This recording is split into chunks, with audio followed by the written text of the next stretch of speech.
Fala turma, hoje eu quero convidar vocês para nesse vídeo trocar uma ideia sobre essa fase de preparação para o US Open. A gente teve Toronto, a gente teve Montreal para as meninas e Cincinnati, que juntou todo mundo em dois importantíssimos ATPs 1000. Então o resultado, quem acompanha tênis já está sabendo, Ashley Barty ganhou em Cincinnati, o Zverev atropelou o Rublev na final. Aliás, as duas finais foram atropelos, né?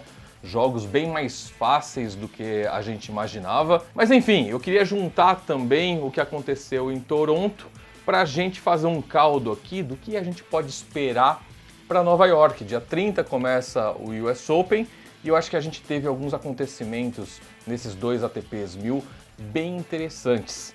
Então vamos separar em três tópicos, vai. Vamos discutir o masculino simples, vamos discutir o feminino em simples e vamos discutir a dupla feminina que pra gente, que nós que somos brasileiros, interessa demais pela presença, pelo grande momento vivido pela Luiza Stefani, que ao lado da canadense Gabriela Dabrowski tem feito uma campanha espetacular. A Luiza venceu em Montreal com a Gabriela, foi vice em Cincinnati. Com isso ela atingiu o 17º lugar no ranking de duplas feminino. Vale lembrar que nas duplas o ranking não é da dupla, né? O ranking acaba sendo individual. Então a gente tem que prestar muita atenção porque essa dupla chega num momento bem interessante nesse US Open. Será que a gente já pode colocar a Luiza e a Gabriela como favoritas ao título? Vamos discutir isso, mas claro, antes aquele recadinho básico do YouTube, se você curte esse conteúdo esportivo mais voltado para tênis, como é o caso desse vídeo, por favor, não agora, lá no final do vídeo, se você achou legal que a gente trouxe alguma informação, alguma reflexão, alguma análise, enfim, alguma consideração legal, pertinente na sua opinião, por favor, lá na frente considere deixar um like pra gente e se inscrever aqui no canal, não custa nada, né? É só um clique ali embaixo, dá uma força danada para o nosso trabalho aqui e compartilhar esse vídeo com seus amigos. Quem bate bola, quem gosta de tênis, sempre tem ali a turma do condomínio, a turma do clube, da academia e quem curte tênis, quem gosta de jogar tênis, gosta muito de falar sobre tênis também. Então vamos fazer uma comunidade aqui, vamos falar bastante, compartilha esse vídeo com seus amigos e aí dá um toque para eles. Aproveita o espaço de comentário aqui embaixo, que é o campo que eu acho, pessoalmente eu acho mais legal, que é onde a gente consegue ter essa interatividade, a gente consegue trocar ideias. Eu sempre procuro responder todo mundo, eu leio todos os comentários, respondo o máximo que eu posso, porque eu adoro essa troca de ideias. Então se a gente conseguir transformar isso num fórum aqui de ideias, de opiniões, vai ser de dicas, por que não, né? Ah, pô, tem uma bolinha em promoção em tal loja, coloca ali, ajuda o pessoal. Pô, bolinha tá cara pra caramba ultimamente por causa do dólar. Se você conseguir algum preço bacana, divide com a gente aqui, tá bom? E isso tudo a gente faz no espaço de comentário, ok? Combinado? Então vamos pro vídeo. Bom, turma, vamos falar do assunto mais legal pra gente, brasileiro aqui, que é o momento da Luiza e da Gabriela. Entendo que as duas, vocês têm a mesma sensação que eu tenho, que elas se dão muito bem dentro da quadra e fora da quadra elas são muito parceiras, também parecem best friends ali, melhores amigas. A sensação que eu tenho é que elas não se desgrudam, onde uma vai a outra vai, vamos ao cinema, vamos, elas vão juntas, vamos, sei lá, vamos passear o fim de semana não sei aonde, vamos. Não tem aquela história de encontrar só para jogar, elas parecem que se dão muito bem dentro e fora da quadra e esse clima bacana tem contado bastante a favor delas. Elas tiveram uma campanha espetacular em Montreal, no Canadá, onde se sagraram campeãs, e tiveram uma campanha muito bacana também em Cincinnati. Só que quem acompanhou a final, e claro, depois de um título no Canadá, a gente imagina, a gente torce bastante, a gente tem aquela expectativa que vença também em Cincinnati. Elas chegaram muito bem à final. Mas a final foi um jogo interessante, curioso, que eu gostaria de bater esse papo rápido com vocês aqui. Papo reto e papo rápido. Que é o seguinte, como vocês sabem, eu gosto muito de trazer algumas experiências, alguns exemplos do que acontece no universo profissional para o nosso universo amador também. Vocês perceberam o que a Zhang, que a dupla com a qual a Gabriela e a Luiza jogaram a final, foi contra a Stosur, que é aquela australiana experiente, né? E a Zhang. E o que a Zhang jogou foi uma enormidade. Ela carregou a Stossor. E o que me chamou a atenção é que desde o início do jogo ficou evidente. Eu confesso para vocês que eu nunca tinha visto essa dupla jogar. Então ficou muito evidente que a Zhang estava num momento muito mais interessante, muito melhor do que a companheira dela. Não sei se é sempre assim, mas naquele jogo específico que eu tive a oportunidade de acompanhar, que foi a final, a Zhang estava muito melhor desde o início. E eu entendo que a Luísa e a Gabriela deviam ter focado o jogo mais na australiana. Eu percebi que elas não fizeram muito isso, ou se tentaram, não conseguiram. O fato é que a Zhang devolvia de direita, devolvia de esquerda, encontrava ângulos ali inacreditáveis e a bola continuava indo com a mesma frequência para ela do que ia para a Stossor. E aí que eu trago para nossa realidade. Quem que nunca passou por aquela situação de você vai jogar uma dupla? Quando você escolhe a dupla, quando é um campeonato, esse desnível técnico nunca acontece de uma forma tão grande assim. Mas quando é aquele negócio, aquele catadão ali dos amigos, da turma, vocês para lá, a gente para cá, tal, pode acontecer de os companheiros de dupla terem um nível técnico de jogo muito díspare, muito diferente. E o que acontece em casos desse tipo? Geralmente, a dupla adversária concentra as bolas naquele que tem um nível técnico menor. Claro, né? Você tenta buscar o ponto e focar naquele que vai te dar mais chance de não devolver a bola ou te devolver uma bola em que você possa matar o ponto. Sendo assim, o cara que joga mais, ele acaba ficando ali escanteado. Ele vai perdendo ritmo, ele vai perdendo aquecimento, porque ele consegue jogar, ele consegue participar mais ativamente do jogo, basicamente nos games de saque dele. No resto do tempo, ele fica ali com o ritmo de jogo dele muito comprometido. E geralmente quando vai uma bola, a chance dele errar ou de não conseguir matar o ponto como gostaria é muito grande por causa dessa falta de ritmo, por causa dessa falta de aquecimento. E é nesse ponto que eu acho que faltou um pouquinho mais de sensibilidade, de noção tática e estratégia para Luísa e para Gabriela. Concentrar o jogo mais na Stossor. Ficou muito em cima da Zhang. E, por exemplo, nas devoluções de saque, a Zhang estava colocando a bola em tudo quanto é canto. Poxa vida, joga a bola no meio, joga a bola no corpo, que é um saque que a gente usa tão pouco. Eu sei que aí já precisa de um nível mais avançado, que você precisa direcionar bem o seu saque. Mas é um saque muito importante, especialmente quando o forehand e o backhand do adversário está funcionando muito bem. Se ele conseguir tempo para sair da bola e ainda assim conseguir um golpe perfeito, um winner, puxa vida, você vai lá e cumprimenta, porque aí é mérito dele. Mas tentar dificultar o máximo possível. E o que eu percebi é que mesmo a Zhang, nesse momento, nessa noite tão especial, a Luísa e a Gabriela não conseguiram mudar a estratégia. Parece que elas entraram com um plano de jogo muito bem definido e vitorioso, afinal de contas, elas vinham de um título, estavam numa final, então, claro, é um plano de jogo muito eficiente, mas ainda assim você precisa de um plano B para casos como esse. E nesse momento, me parece que faltou um pouquinho dessa malícia para a dupla da brasileira. Mas enfim, é um aprendizado, o US Open está chegando aí, e olha, por que não? Eu considero sim a Gabriela e a Luísa como favoritas ao título, tomara que elas avancem bastante em Nova York. E no feminino, o título da Ashleigh Barty foi mais do que esperado. O que não se esperava, imagino duas coisas.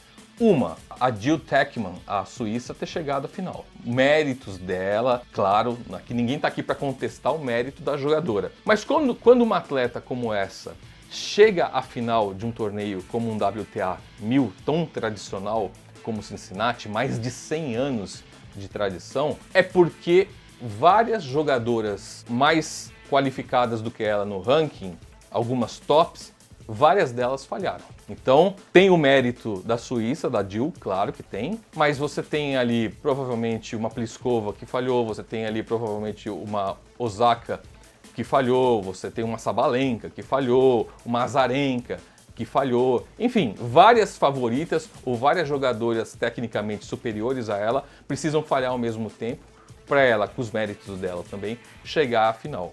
Então o que acontece foi que a gente viu uma final em que mais parecia, pelo menos no meu modo de analisar tênis, um jogo de primeira rodada. poderia ter sido tranquilamente a estreia da Ashleigh Bart em Cincinnati. Porque o jogo muito tranquilo, em ritmo de treino mesmo. Talvez a final tenha sido um dos jogos mais tranquilos para a australiana número 1 do mundo. Então é preciso que essa turma que ficou pelo caminho, de novo, Azarenka, Osaka, Sabalenka, Pliskova, abram o olho para essa véspera de US Open. Afinal de contas, Montreal, no caso das mulheres, e Cincinnati servem exatamente para esse aquecimento, para você pegar um ritmo de quadra e não oscilar tanto, já que é para oscilar que oscile agora, mas para chegar em Nova York de uma forma mais regular e mais consistente. Senão o caminho para Ashleigh Bart vai ficar extremamente aberto, como a gente viu, né? Ela venceu o Wimbledon, agora venceu o Cincinnati, chega como favoritaça em Nova York. O que eu queria ver com vocês, pedir ajuda de vocês, é tentar fazer uma lista ali de 3 nomes que podem ameaçar esse título da Ashleigh Bart em Flushing Meadows. Então, claro, a gente vê ali Naomi Osaka, todas essas que eu já citei. Mas diante dessa oscilação que elas demonstraram, quem vocês entendem que pode chegar em Nova York e falar assim, gente, o que tinha que oscilar, eu já oscilei. Agora eu vou ter uma regularidade aqui, eu vou ter um ritmo de jogo intenso, porque eu quero morder pelo menos uma semifinal, uma final de Grand Slam. E quero fazer frente a essa australiana. Coloca aqui embaixo na lista de comentários as jogadoras que vocês entendem que podem, neste momento, mostrar esse tênis mais regular a ponto de ameaçar, se é que podem, o que vem fazendo a Ashleigh Bart.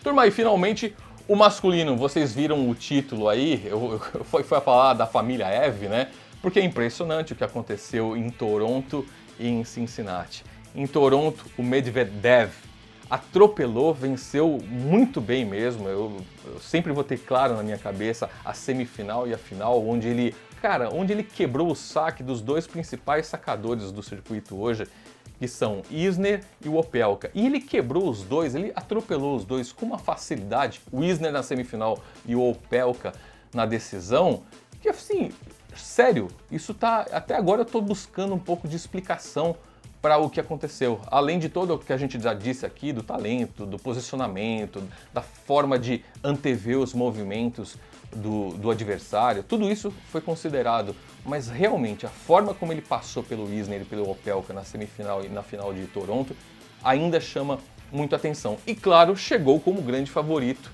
para Cincinnati, uma vez que você não tinha ali Nadal, você não tinha ali Djokovic, o Medvedev vinha dessa campanha fantástica no Canadá, mas tropeçou justamente na final para um compatriota, para outro Eve, o Rublev, que realmente fez um grande jogo. O que o Medvedev tinha conseguido com o Isner e com o Opelka em Toronto, o Rublev conseguiu na semifinal de Cincinnati contra o Medvedev. O russo conseguiu, o russo mais novo, né, conseguiu anular os principais golpes do Medvedev e assim venceu ali muito bem, chegando à decisão contra outro Ev, o Zverev, só que esse não é russo, esse é alemão, que, olha, depois que conseguiu chegar à final do US Open do ano passado, onde perdeu para o Dominic Thiem, mas já com um saque mais regulado, a temporada do Zverev tem sido muito interessante.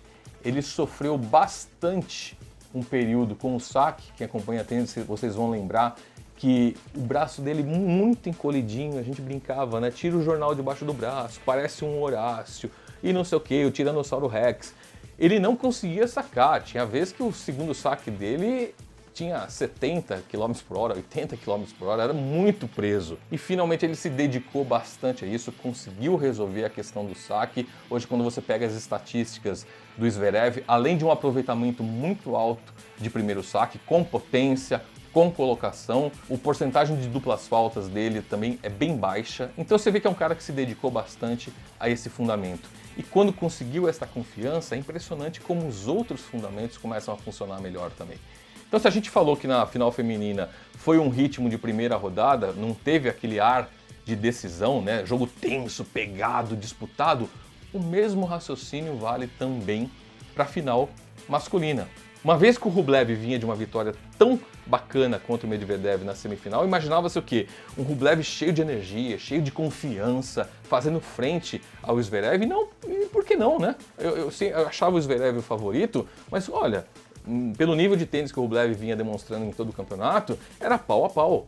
E que nada, rapaz. O Zverev atropelou. O Rublev não conseguiu encontrar uma saída, uma porta, um buraco no jogo do alemão. E aí que é legal, eu também gosto de analisar algumas estatísticas, né? Eu já falei para vocês que algumas estatísticas servem para nada, mas algumas ajudam a gente a ler, a entender o que aconteceu na quadra. Por exemplo, se você for pesquisar o ponto de acerto do Rublev em segundos saques, o direcionamento do segundo saque do Rublev, é 100% no backhand do adversário. Então, porra, se a gente sabe disso, se eu aqui sei disso, é evidentemente que o Zverev já sabia disso também. E não deu outra. Chegou na decisão todo segundo saque do Rublev no backhand do Zverev. Pô, o cara já tá ali preparado. Primeiro que o backhand do Zverev anda demais. É um dos golpes dele que melhoraram bastante depois que ele conseguiu essa confiança toda ao evoluir no saque também. E uma vez que você já sabe, que você já está preparado para que a bola vá ali, então, meu amigo, disparou vários winners ali em devolução de segundo saque. Conclusão, quebrou o Rublev várias vezes, abriu o jogo quebrando, o segundo saque abriu quebrando também, chegou a 4-0. Enfim, você já detona a confiança do adversário no início do jogo. Com 15 minutos já estava 4-0. Enfim, o cara já está mergulhado num buraco e não conseguiu alternativa. Assim mesmo continuou insistindo nessa estratégia de sacar no backhand do cara como se isso tivesse surtindo efeito e não estava. Só que, mais uma vez, entrou sem um plano B. E aí ficou fácil pro Zverev. Então, olha só como é que o Zverev chega pro US Open. Ele chega com uma medalha de ouro dos Jogos Olímpicos de Tóquio no peito, campeão olímpico, campeão em Cincinnati, ou seja, confiança, autoestima, o jogo lá em cima, e mostra-se ao lado do Medvedev, pelo menos no meu modo de entender, o grande favorito o título, não, a ameaçar a hegemonia do Djokovic. Lembrando que o Djokovic, desde Tóquio, depois daquela campanha desastrosa nas Olimpíadas, não disputou mais torneios, está se preparando única e exclusivamente para o US Open. Então, olha só, deve chegar, a minha expectativa, pelo menos, imagino que a da maioria, é que por ter dedicado todo esse tempo à preparação, o Djokovic chegue muito, mas muito bem nos cascos em Nova York. Então, nesse caso, quem que pode ameaçar o quarto título, calendário de 4 Grand Slams do ano de Djokovic? O trio de Eves, para mim. Primeiro, o Medvedev. Segundo, o Zverev e talvez ali correndo por fora o Rublev. Mas, de novo, deixa aqui embaixo, quero saber a reflexão, a opinião e a análise de vocês sobre o que podemos esperar com base no que a gente viu em Toronto, em Montreal para o feminino e agora em Cincinnati. O que a gente pode ter de expectativa para o último Grand Slam do ano, tá bom? Aproveita o espaço de comentários aqui e troca essa ideia comigo, eu quero saber a opinião de vocês. Turma, então agora sim, como eu falei lá no início do vídeo para vocês, se a gente trouxe alguma informação, alguma reflexão, alguma análise interessante que vocês tenham achado pertinentes, então, por favor, considere deixar um like pra gente, se inscrever aqui no canal e compartilhar esse vídeo com seus amigos e deixar tudo que a gente já falou aqui no espaço de comentários, que é onde a gente pode trocar essa ideia e ter essa interatividade, por isso que é o meu espaço favorito aqui no canal, tá bom? Turma, mais uma vez, muito obrigado pela companhia de vocês e até o próximo Papo Reto.